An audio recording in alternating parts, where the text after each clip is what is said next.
Halo semua, kita bertemu kembali dalam mata kuliah Filmologi dan topik kali ini adalah tentang teori auteur atau author. Ya, kalau dari sisi kata-katanya mungkin kalian sudah mengenali bahwa author itu dari bahasa Perancis. Kalau dalam bahasa Inggrisnya yang mirip-mirip adalah author atau pengarang. Nah, dari tiga kata itu, bahasa Inggris, Perancis, dan juga dari bahasa Indonesia yang kita terjemahkan tadi adalah sama maknanya, bahwa kita akan bicara teori tentang pengarang atau penulis itu siapa. Tapi di sini dalam film, lalu siapakah yang bisa disebut dalam film itu sebagai seorang author? Nah, di sini saya akan memakai dua orang teori yang memperkenalkan kata ini atau teori author ini, yaitu François Truffaut. Dari namanya sudah kelihatan dia orang Prancis, dan dari pengenalannya adalah tentang author dari bahasa Prancis juga kelihatan sekali. Nah, Truffaut menyebutkan bahwa dalam film itu adalah awak film itu yang siapa sih yang disebut author, itu adalah awak film yang membuat film-film bagus, yang menulis dan juga menyutradarai filmnya sendiri, tapi juga punya keunikan dan punya personality. Jadi tidak hanya sutradara yang hebat dan bagus, yang juga ikut terlibat dalam penulisan, dan juga menyutradarai dalam 100% filmnya, tapi juga punya keunikan dan juga punya personality. Jadi dia punya visi tentang film atau tentang yang dia buat. Kemudian Andrew Saris itu tahun 62 menyatakan perkembangan dari teori author ini, dia temannya dari Truffaut tadi ya. Kalau Saris lebih detail lagi, apa sih yang disebut author atau orang bisa disebut author atau sutradara bisa disebut author? Yang pertama adalah tentang kompetensi tekniknya. Jadi teknik sinematografinya itu harus dilihat. Kalau tadi Truffaut mengatakan bahwa dia harus sutradara yang baik. Nah, di sini salah satunya ada secara teknis dia juga menguasai. Kemudian yang kedua, personality-nya itu tidak hanya punya, tapi unik dan bisa dibedakan dengan yang lain. Jadi dia distinguishable, dia sangat istimewa. Sutradaranya sangat istimewa sehingga kelihatan sekali ciri khasnya. Kemudian yang ketiga adalah tentang arti atau makna dari film tersebut. Jadi ada the ultimate glory, di sini ultimate glory ya harusnya, ada typo, bahwa sebuah sinema atau sebuah produk dari film itu sebagai suatu seni yang bermakna. Jadi kalau dilihat dari definisi Saris, yang pertama itu adalah tentang di luarnya adalah tentang teknisnya, kemudian yang middle-nya itu tentang direktornya atau tentang sutradaranya itu yang punya keistimewaan, lalu yang ketiga dari film itu sendiri ada maknanya. Jadi yang dilihat ada tiga hal itu. Tidak terlalu berbeda, hanya lebih detail saja. Nah, di sini ciri dari sebuah film author itu salah satunya adalah mise en scene, bisa dilihat dari color palette-nya. Kalau kalian mengenal, ini salah satu scene dalam film Harry Potter. Di situ Sirius Snape ya, kalau nggak salah. Ya, dia diperlihatkan dalam sebuah color palette. Nah, sutradara bisa dilihat jenis color palette-nya seperti apa, dia melakukan hal yang sama seperti apa, kemudian dia tepat atau tidak melakukannya. Misalnya di sini kan kalau kalian tahu ceritanya pasti flashback, dan flashback itu ada satu ciri khas tidak hanya hitam putih, tapi juga ada satu color palette yang sangat apa ya tertentu, sehingga kita bisa tahu bahwa ini adalah sebuah maknanya adalah flashback. Itu hanya salah satu saja. Ada bisa dari angle-nya, bisa dari kostumnya, bisa dari ciri khas dari ceritanya, kemudian juga dari uh, apa yang dibuat misalnya seperti lokasinya, lalu orang-orang atau aktornya seperti apa, kemudian ada lighting-nya, kemudian kalau barusan kita bicarakan adalah genre-nya juga bisa. Jadi banyak hal bisa dilihat dari sisi mise en scene. Kemudian salah satu contoh yang paling terkenal dan paling kelihatan dalam studi film atau kajian film adalah Quentin Tarantino. Dia seorang sutradara yang sangat kelihatan sebagai seorang author itu dari sisi angle kameranya. Jadi dia memperkenalkan, sebenarnya bukan dia yang pertama, tapi dia yang konsisten. Jadi seorang author itu selalu konsisten melakukan sesuatu sehingga ciri khasnya kelihatan. Sebenarnya sama seperti identitas, ya seperti kita punya identitas apa. Nah, seorang author itu juga punya identitas apa. Salah satu identitasnya dari Quentin Tarantino adalah trunk shots. Jadi sudut kamera yang dari dalam mobil, bagasi mobil ya. Jadi dari Pulp Fiction itu selalu ada. Dan ini kalian bisa membayangkan kameranya ada dari sisi bagasi mobil.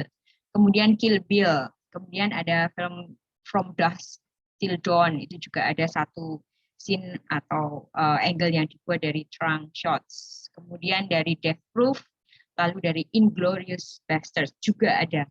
Tapi trunk shots ini tidak selalu dari bagasi mobil, tapi dari sisi-sisi tertentu yang hampir sama. Jadi yang jelas menunjukkan bahwa pemerannya itu punya satu kuasa yang di atas, kemudian kameranya di bawah yang melihat ke atas. Jadi ada sesuatu yang dimaknai di sini. Kemudian juga ekspresi dari orang setelah membuka itu seperti apa, itu menjadi satu makna tersendiri dalam adegan film. Nah, itu Quentin Tarantino dikenal di situnya, sehingga dia menjadi author. Kemudian Anda juga tahu Christopher Nolan, di sini ada beberapa film yang mungkin sudah kalian lihat, ada Memento, Insomnia, kemudian Batman ya, kemudian The Prestige, lalu Inception, kemudian ada satu lagi Interstellar yang terakhir itu. Nah, kalau Christopher Nolan itu dilihat dari urban settingnya. Jadi settingnya dia selalu setting urban, setting di kota. Kemudian kebanyakan aktor atau pemeran prianya itu memakai jas, men in suits ya, selalu rapi. Kemudian muted colors itu ada color tertentu yang hampir seperti color palette itu. Jadi tidak terlalu meriah sekali. Kemudian selanjutnya di sini ada dialogue scenes frame in wide close up with a shallow depth of field. Jadi wide close up, tapi ketika berdialog itu diperlihatkan sekali bagaimana dua orang itu berdialog. Kemudian memperlihatkan ekspresinya, pilihan katanya ketika mengatakan apa itu kelihatan sekali di sana. Kemudian ada insert, ada beberapa insert adegan-adegan yang ada flashback, kemudian ada sesuatu yang diingat oleh orang atau adegan tertentu, kemudian dimunculkan. Kemudian memakai modern locations and architecture, jadi arsitek-arsiteknya juga modern, lokasinya juga modern. Kalau kalian tahu Inception, di situ arsitekturnya dari jembatan, kemudian bangunan tingginya itu sangat modern. Lalu kalau kalian lihat dari posternya, kelihatan sekali satu cirinya yaitu film noir, genre-nya. Jadi kebanyakan itu terjadi di shoot di malam hari atau dalam gelap, misalnya di dalam tunnel gitu ya, di lorong-lorong yang gelap, kemudian di bawah tanah. Kalau kalian ingat Batman ya. Kemudian kalau dari sisi judulnya kelihatan ada Memento, Insomnia, Inception, kemudian ada Interstellar. Ada kemiripan di situ kalau kalian bisa menangkap. Yaitu yang pertama adalah waktu. Selalu dia bicara dan dia selalu tertarik dengan waktu. Dia selalu mencoba menunjukkan analisis dia terhadap waktu dalam sebuah cerita. Kemudian selain waktu adalah tentang memori. Ya, Memento itu kan besar sekali memorinya. Kemudian dalam Inception kita sendiri bingung mana yang nyata, mana yang enggak, mana yang memori, mana yang realitas. Dan saya pernah punya diskusi yang sangat hebat di situ. dan tidak ada kesimpulannya siapa yang benar dari sebuah kesimpulan dari menonton film. Nah, juga tentang selain waktu, memori, ada flashback. Jadi gara-gara bicara waktu dan memori, apalagi kita sangat mengenal ya, memori itu pasti in the past, kemudian ada insert flashback. Nah, itu filmnya itu tidak linear. Filmnya kadang kembali ke belakang, kembali ke depan, ke belakang, ke depan. Jadi tidak linear langsung maju saja tanpa melihat kejadian sebelumnya. Jadi itu yang diperlihatkan oleh Christopher Nolan dan dia konsisten di situ, kemudian itu dianggap sebagai sebuah author. Kemudian di sini saya menulis collaborative work. Memang ya, teori author itu sangat menyorot sutradaranya, sangat menyorot bahwa sutradara itu sangat dominan di sini dari penulisan dan juga sampai semuanya melakukan sesuai apa yang diminta oleh sutradara. Tapi ada juga argumen kalau seorang author itu tidak bisa 100% sutradara berdiri sendiri. Yang di sebelah kiri itu adalah Hans Zimmer. Dia the best music director ya, istilahnya lebih ke pembuat skor film soundtrack itu yang terbaik. Nah, kalau nggak ada Hans Zimmer, mungkin Batman juga nggak begitu laku, atau ada beberapa film yang tidak, kalau nggak salah Interstellar ya, pakai Hans Zimmer itu jadi bagus sekali filmnya. Kemudian yang di tengah sebenarnya ini foto Bayu Filemon ya. Dia seorang director of photography, lalu bersama Anggi Nun di sebelah kanannya dia. Bayu yang pakai topi, itu alumni kita, FISIP. Nah, kalau tanpa director of photography, nggak bisa seorang sutradara menentukan angle mana yang bagus. Director of photography itu bertugas untuk menerjemahkan dari sebuah skrip atau menerjemahkan permintaan dari sutradara seperti apa, lalu dia yang mencarikan gambarnya, angle-nya seperti apa. Kemudian yang sungguh sangat kita kenal dalam sebuah film, misalnya ini Taken, Liam Neeson, kita tahu Taken, Liam Neeson. Mungkin kita nggak tahu sutradaranya siapa, lebih tahu aktornya. Nah, aktor juga berpengaruh terhadap sebuah auteur ya, seorang direktor dia atau sutradara dia akan kelihatan auteurnya karena dibantu oleh aktornya.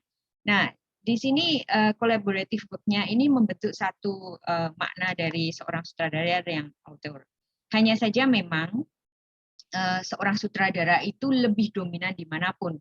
Jadi ada argumen yang mengatakan kalau sutradaranya nggak mau filmnya seperti ini, gambarnya seperti ini, angle-nya seperti ini, musiknya seperti ini, lalu aktornya harus begini, tidak bisa film itu menjadi bagus atau film itu menjadi sebuah makna istimewa tertentu. Ya, itu juga benar. Tapi tetap saja kita mencoba mengapresiasi siapa sih yang mendorong di balik itu supaya sutradara itu terpenuhi juga keinginannya atau tujuannya atau visinya. Nah, maka dari itu saya tutup dengan slide terakhir ini tentang author filmmaking. Ini semua sutradara yang ada di foto ini. Tapi Anda silahkan misalnya mau menentukan dia seorang author atau tidak, itu melihat dari semua sisi. Bisa dari ceritanya, bisa dari aktor yang dia pakai, dia melulu pakai itu, atau dari musik, dia kerjasama dengan itu, kemudian atau musik jenis apa yang selalu dia pakai. Jadi konsistensi seorang sutradara itu bisa menentukan dari author itu, dan konsistensi ini dibantu oleh banyak orang, ya, awak film, aktornya, dan juga di musiknya. Demikian, terima kasih.